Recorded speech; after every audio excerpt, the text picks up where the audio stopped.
Hi everyone, this is Maria and I'm wanting to show you a little bit more about how to manage your dashboard on your WordPress blog.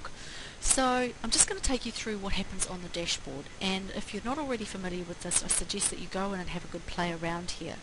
Now if you're wanting to post a blog, you need to go into posts, and to post a new blog you obviously need to add a new blog, or if you wish to edit an existing blog post, then you can select all posts.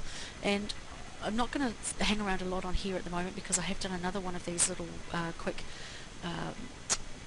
videos about how to post blogs, but this is where you post blogs.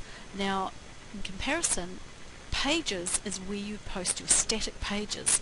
So these are the pages across the top of your screen.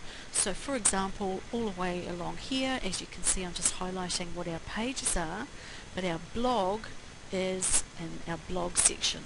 Okay, so that's always worth knowing, and that's as easy as it is just to go back there, and you'll always find that your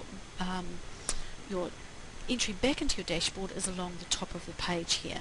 So I'm just going to go back in here and carry on taking you through our dashboard.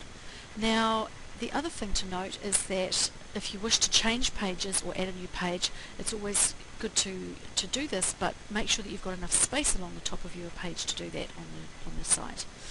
Now another thing that you might want to know more about is how to do widgets. Now widgets are the sidebar part, and you'll always find them in here just under appearance.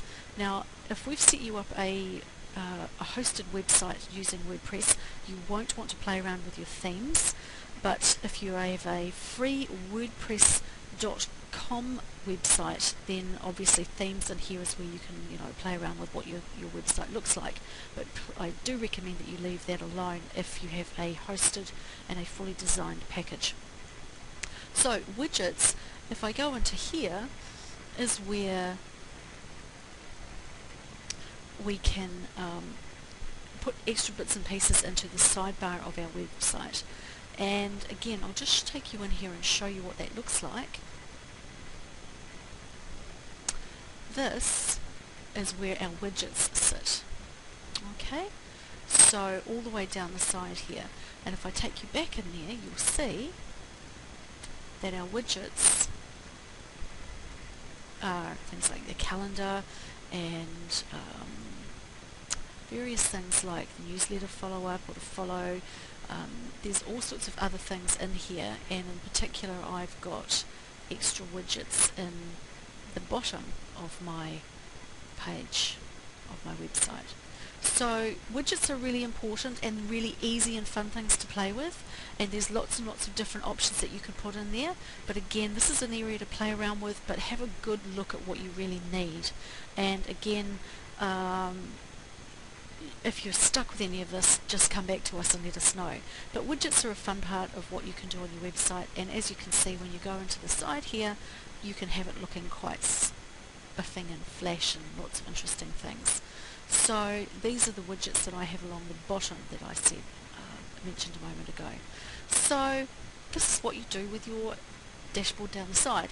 One last thing before we go any further is that there are various plugins and things that will be set up specifically for you, and if you want to see more about how many people are actually visiting your website, then you can go into what's called the stat press, and very quickly you can see by looking at an overview how many visitors you may have had at any one time.